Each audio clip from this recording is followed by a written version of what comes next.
નમસ્કાર વિદ્યાર્થી મિત્રો, અમારી ચેનલમાં તમારું હાર્દિક સ્વાગત છે। જો તમે અમારી ચેનલમાં નવા હો તો અમારી ચેનલને જરૂરથી સબસ્ક્રાઈબ કરજો। આજે આપણે ધોરણ 9 વિષય હિન્દી પાઠ રાની એનું સંપૂર્ણ સ્વાધ્યાયનું સોલ્યુશન કરવાના છીએ। જેમાં પહેલો પ્રશ્ન છે, निम्नलिखित प्रश्नों के उत्तर एक एक वाक्य में लिखना है। जो हम एक एक वाक्य में लिख सकते हैं। जिसमें पहला प्रश्न है, रानी कौन सी साहित्य विधा थी?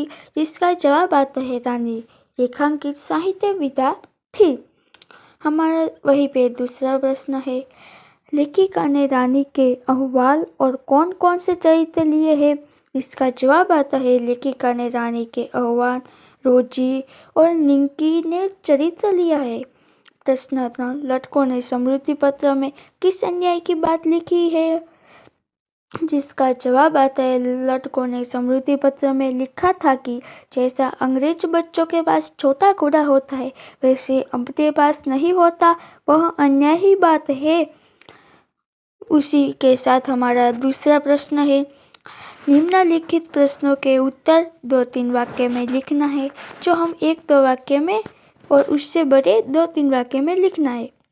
जिसमें प्रश्न 1 है, रानी के साथ मित्रता स्थायी करने के लिए कैसा प्रयास किया गया है?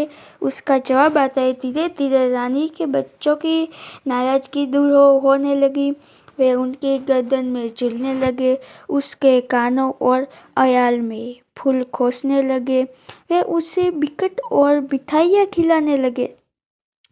प्रश्न 2, रानी की पीठ पर सवारी करने पर कौन सी दुर्घटना घट गई? इसका जवाब आता है, एक बार महादेवी रानी के पीठ पर बैठी। उसके समय उनके भाई ने अपने हाथ से ही पतली सटी रानी के पैर पर मार दी। उससे रानी बहुत तेज भागने लगी। महादेवी देर खुद को संभाल न सकी और नीचे गिर गई।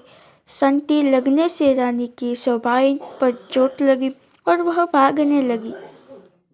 प्रश्न 3, शब्द समूह के लिए एक शब्द लिखिए। जिसमें पहला है ज्ञान में वृद्धि करने वाला, जिसका जवाब आता है ज्ञानवर्ध।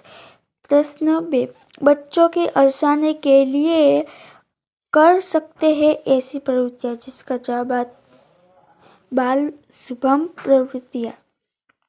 प्रश्न 3, घोड़े पर बैठकर की जाने वाली सवारी, जिसका जवाब आता है घुड़सवारी। प्रश्न 4, विरोधी शब्द लिखिए। जिसमें पहला है अपराधी, जिसका जवाब आता है बी निरपराधी। जे आप અહીં बी ऑप्शन लिख सकते हैं।